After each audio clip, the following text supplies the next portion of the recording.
আসসালামু আলাইকুম এভরিওয়ান, আপনারা সবাই কেমন আছেন? আশা করি আপনারা সবাই ভালো আছেন। তো আজকে আমি আপনাদেরকে ডিম ভর্তা করে দেখাবো, খুব সহজে, খুব কম সময়ে।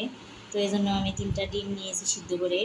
তো আর এখানে নিয়েছি আমি ধনেপাতা আর পেঁয়াজটাকে আমি একটু ভেজে নিয়েছিলাম হালকা, একটু তেল দিয়ে। আর এখানে নিয়েছি আমি শুকনো মরিচটা ভেজে লবণ দিয়ে আমি একটু মেখে নিয়েছি একটু সুবিধার জন্য।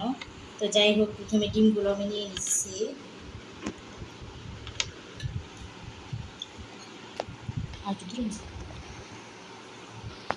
তো পেঁয়াজটাকে আমি দিয়ে দিব এখন। ডিমটা ভেঙে নেওয়া হয়ে গেছে। তো আসলে ঝালটা যার যার পরিমাপ অনুযায়ী নিয়ে নেবেন। তো আমি এখন দিয়ে দিচ্ছি এখানে মরিচ, দিয়ে দিচ্ছি ধনিয়া পাতা,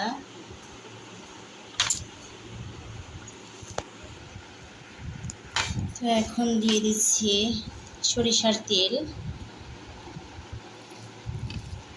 এই তো সবগুলো উপকরণ এখন আমি মিলিয়ে নিয়ে নিলাম। লবণটাও আমি চেক করে নিয়েছি, একদম ঠিক আছে। তো হয়ে গেল আমাদের ভর্তা, ডিম ভর্তা, খুব কম সময়ে। আপনারা বাসায় একবার হলেও ট্রাই করবেন। তো সবাই ভালো থাকবেন, সুস্থ থাকবেন, আমার চ্যানেলটিকে সাবস্ক্রাইব করে দেবেন। আল্লাহ হাফেজ।